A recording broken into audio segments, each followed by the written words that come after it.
Hey, and welcome back to Fabricmate Systems Tips and Techniques video segments. Today's topic, how to reshape the DIY tools.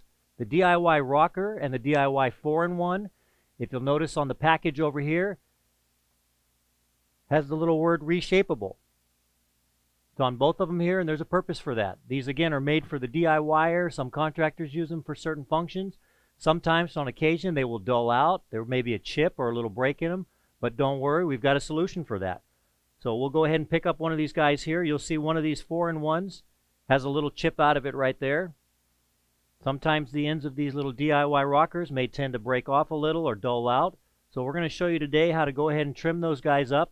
Sometimes people want to put them in different shapes to get in little different corners or different angles. We're going to give you a little demo on that as well. So I'll go ahead and grab the scissors. And you see that little nick that's out of there. You can just go ahead and trim this back a little bit there to whatever shape's desired. Doesn't really matter. It's a little bit crooked, and you go ahead and take your sanding block and just come back in and blend that.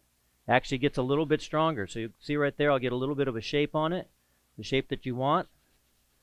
Come back and give it a little feathering on both sides, and it'll work as good as new.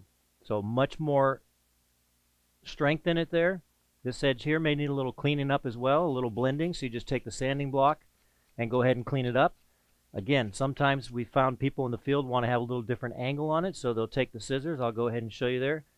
And they'll want to make a little bit of a different angle on this here, and a matching angle on this side here. You can see, so it's more of a point there. And once again, you can shape it to whatever your desired angle is and come back with the blending sandpaper pad there, hit it from both sides. You want to get a little bit of feathering there to kind of make the tip of it a little bit skinnier. So you get the picture there. So I've gone ahead and shaped that one there on both sides. Some people we've seen want to get a little point, say on this one here, a little bit sharper point. I'll turn that around there.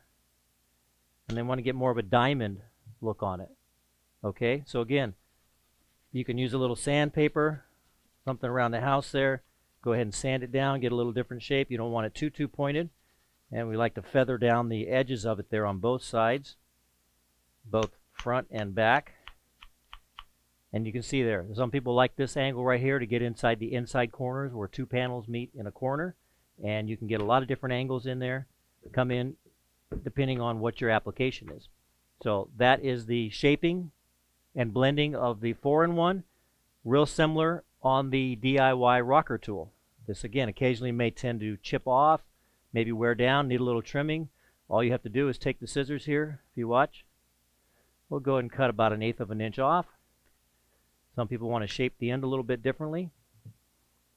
You can see there. So go ahead and take the sanding block. This sand's pretty easy. Go ahead and refine the shape of it.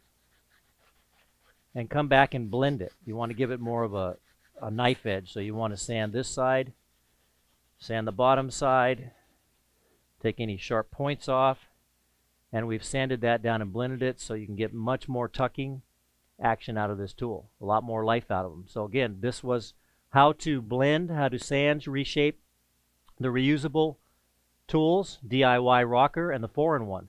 So hope that was helpful for you guys. If you have any tips or anything that you want questions answered, go ahead and give us a comment down below. Give us a thumbs up. And as always, we thank you for visiting us today.